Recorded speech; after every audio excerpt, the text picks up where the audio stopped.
Hey, how's it going? Today I have a bike ride to show you, and I explore some new terrain in Mashpee. My goal today is to try to get to New Seabury and take almost no roads to get there. New Seabury is in the south part of Mashpee, which is the town to the west of Barnstable. I figured out this route using the Trailforks app, and it showed that I can get around the Mashpee River very close to 28, and that's kind of like a limiting pinch point. So this discovery has kind of opened up a whole new realm of cycling, kind of to the west and south of where I live. And that's what I'll show you today.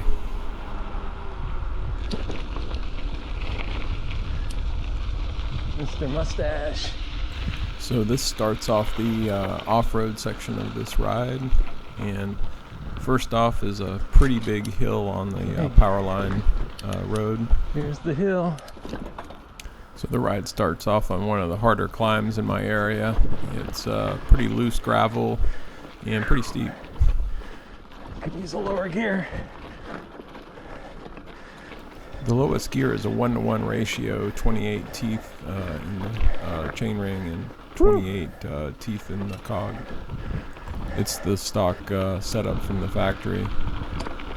It's really good enough for most things, but some of my other rides I really like to have a little bit lower gear ratio to climb hills.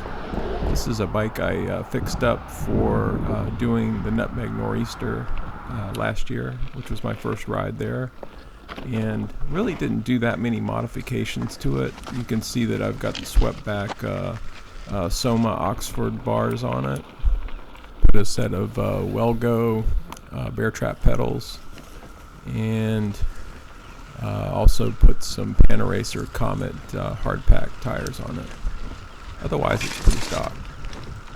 Our immediate destination is in the distance there, but we got to cross the Mashpee River, and so this is the section I described earlier is making a discovery to get over to those trails on the other side of the river. So here I'm crossing Quiniquisette Road, and then I'm going to hang a right on this trail, and this is going to take me across the Mashpee River.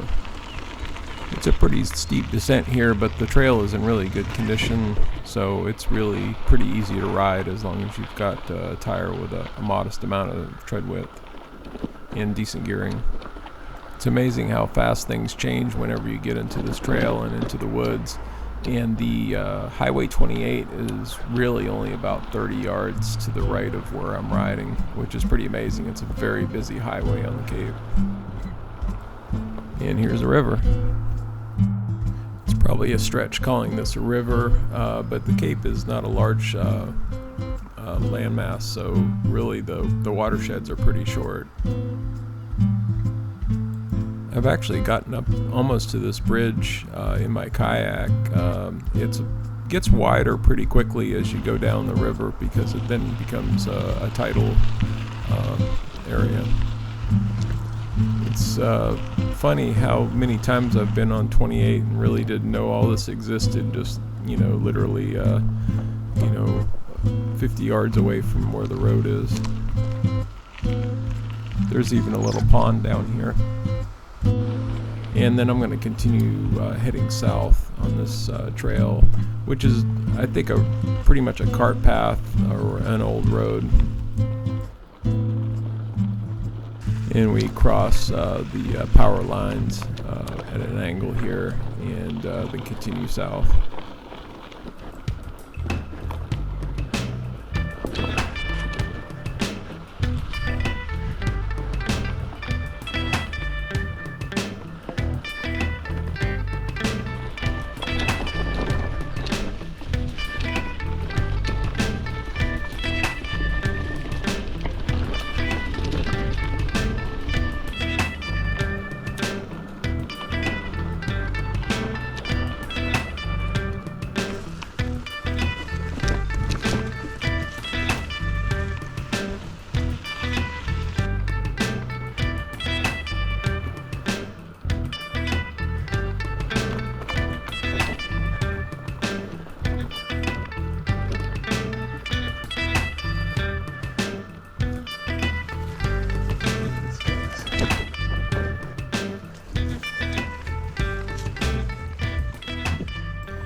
So I got off of that main cart path and then took some of the single track, which is closer to the Mashpee River. And there's a shot of Mashpee River, at least part of it, that kind of flows up. And that point, it's really just a tidal marsh. So here I get a briar stuck in my handlebar here.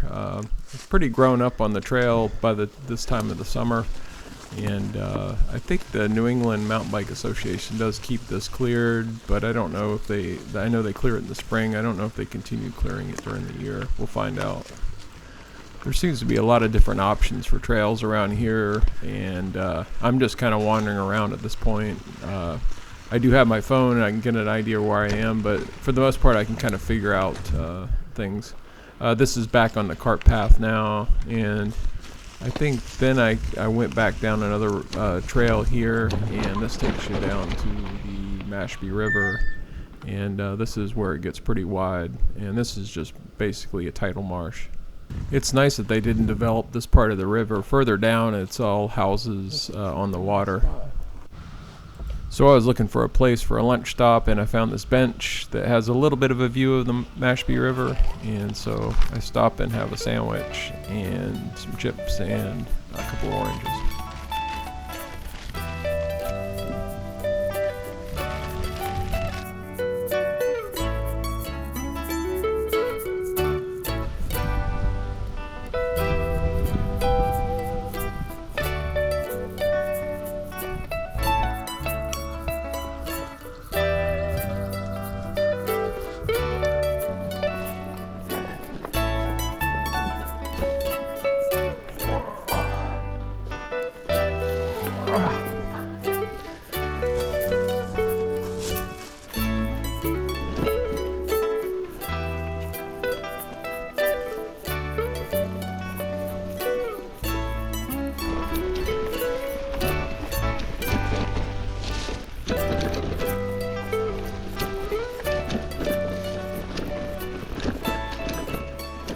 Where I had lunch was about as far south as you can get on those trails along the Mashpee River, and so then I head inland, and here I cross Great Neck Road, and I go into this area in Mashpee that has a bunch of dirt roads, and I haven't explored all these. They're real sandy, as you'll find out. It's called the Pine Barrens Conservation Area in Mashpee.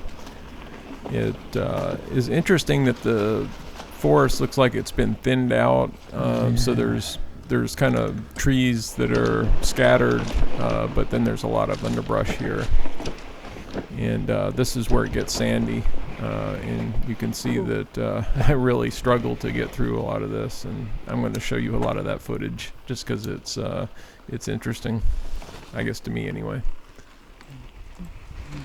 This is the main intersection where a bunch of roads connect together, and I'm going to end up taking Great Hay Road, which is actually going to get me almost all the way down to the end of New Seabury. You can see some of my other videos where I tackle some sand, but that's further inland, but some of that is actually on the same road. At least it has the same name. I assume it's an old road that just never got developed whenever pavement came around. Getting warm. And parts of it have been, eliminated through shopping malls and whatnot, but in housing developments. Most of the road surface is really not too bad. It's just like these sections where all of a sudden the sand gets really loose, and then you just have to walk through it for a few feet, and then you just get back on it. You can ride through it, and sometimes you can actually get through it, but you really have to throw a lot of watts on the pedals to really keep the pedals going. So after about a mile and a half, you get out to Pavement, and that brings you to Red Brook Road, and you cross that. Once you cross the road, you're in Mashpee National Wildlife Refuge, which is an area I really didn't know much about, but it's a pretty large area that's undeveloped, and which is pretty amazing for a cave. This land is actually pretty valuable if it was in developers' hands. This is still Great Hay Road. pretty sure this is an old cart path. I think called Great Hay Road.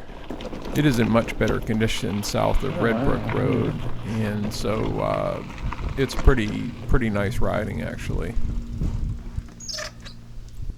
After about a mile or so, you come to this bridge that crosses a marsh.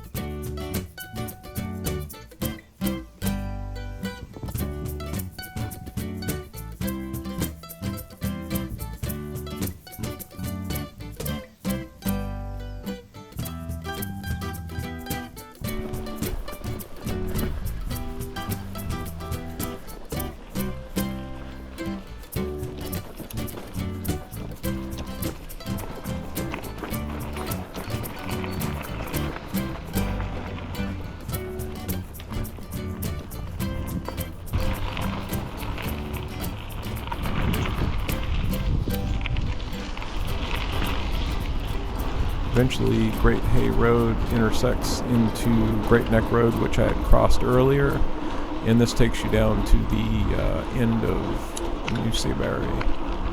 Before I get to the end, I take this diversion to a boat ramp, and that takes you out to a nice little viewing spot. This is Cotuit Public Landing. In the distance is Moskoy Island, which I have not been to, but I'd like to take a bike ride out to that, maybe a future video. So I go back out to the main road, and then I find this road. It's called Will's Work Road, which takes you down to some interesting places. You'll notice my bike does some pretty crazy pitches. It's hard to tell with the lighting here being real patchy. But this road is a really irregular surface. There's these massive potholes that are, probably about 2 feet deep that you ride through. And, I mean, the land is pretty much entirely flat, so these are just like potholes in the road. Has to be the least flat road I've ever been on. After about a mile of that really up and down terrain, you come to the first access point. And this is Cotuit Bay. Cotuit Bay is a place I'd like to bring my kayak to eventually.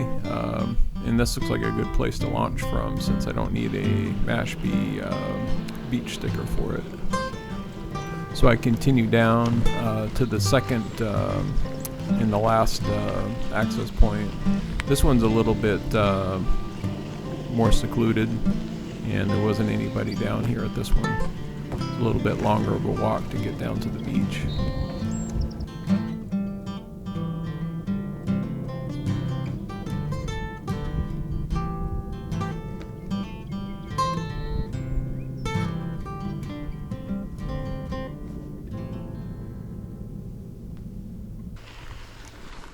It looks like there might be a further access point to the south. But when I come up to this, I start seeing some poison ivy and decide that it's probably not a good idea to proceed any further. Thanks. On the way back out, I tried this trail that I think might be a shortcut to get over to South Cape Beach, but it turns out to be pretty overgrown.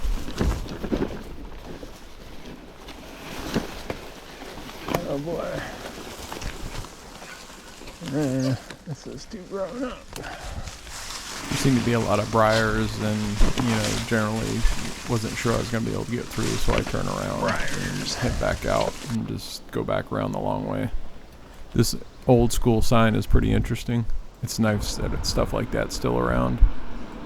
And so now I go back out to what is Great Oak Road. I said it was Great Neck Road before, but it's actually Great Oak Road. It changes for some reason. It's the same road. But that's pretty typical for Cape. One road will just change into another name. We're getting down to the end of New Seabury, down to South Cape Beach area. There's a causeway that's closed to cars. That's just a dirt path that leads you out to the beach.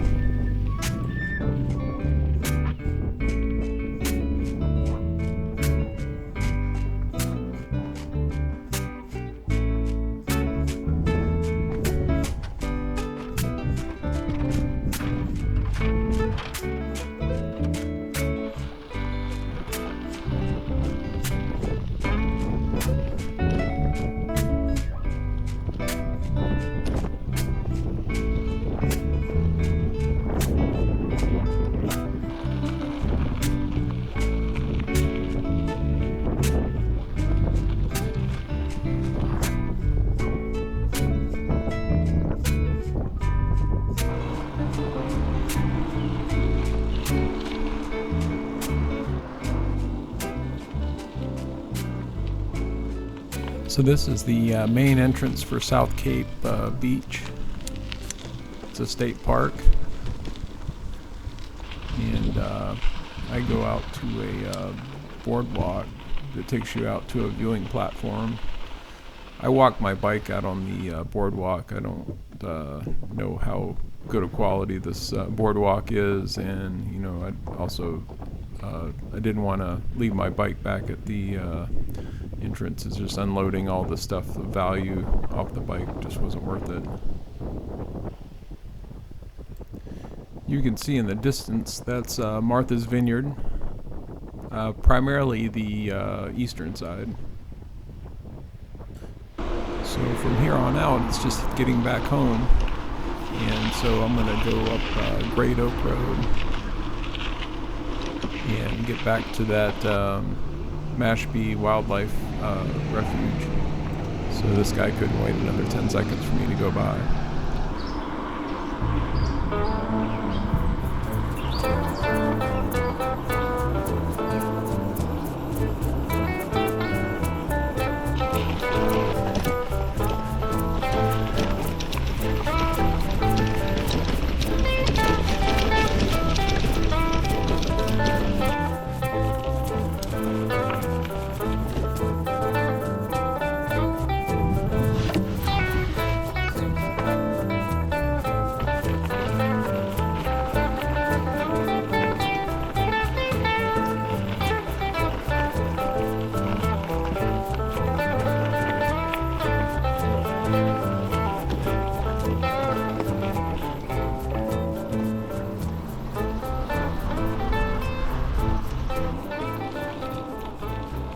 So after crossing Red Brook Road, you get to the sandy section of Great Hay Road.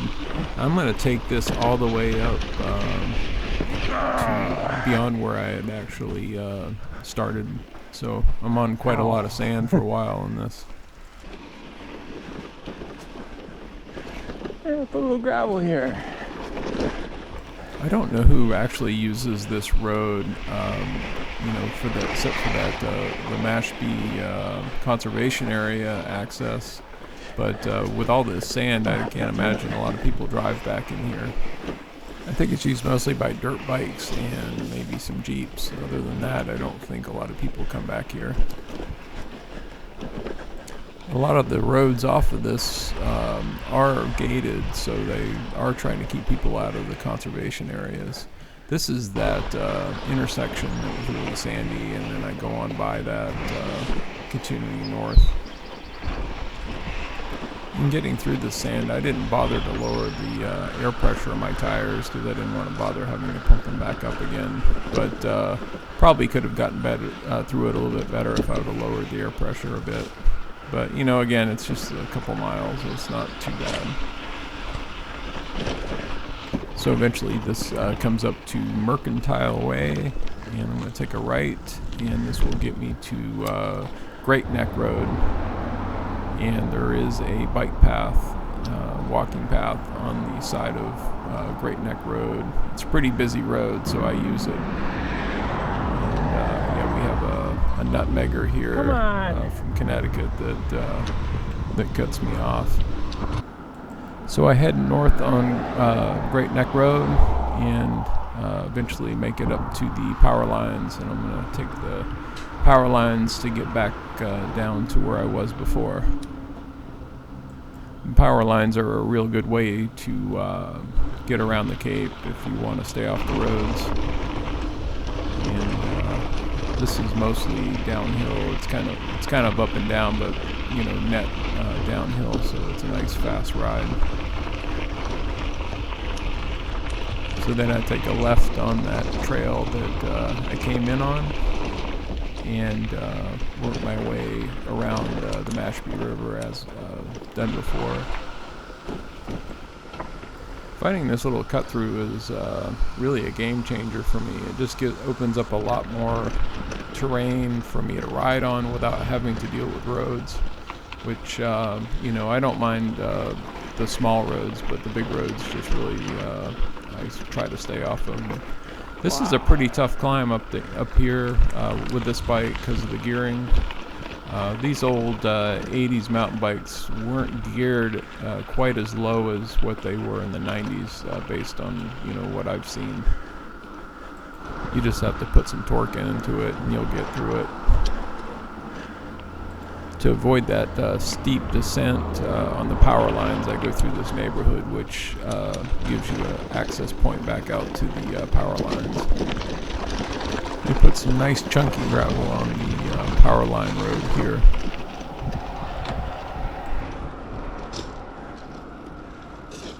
Some big wheels on that. So reflecting on this ride, I really enjoyed this ride. It was one of my favorites of the year for sure. Discovering new terrain is always great, and yeah, I just really enjoyed it. I thought the bike performed pretty well. I did have a problem with the front derailleur losing tension on the enough tension I couldn't get it into the largest ring. So I just need to adjust the cable on that. I didn't even bother to do that on the ride. I could have used the large cog in this descent, I guess, but I got there pretty quick anyway. No big deal. I was really surprised to see the amount of interest in the last video on the multi-track build, and yeah, it's been making these videos for a while, and to see a video actually get a lot of views is pretty encouraging. I know these ride videos probably won't draw as much interest, but I think they're useful for people that are in the area to get an idea of some places to ride. So if you like the video, please give it a thumbs up, leave a comment, and subscribe. Thanks, and see you at the next video.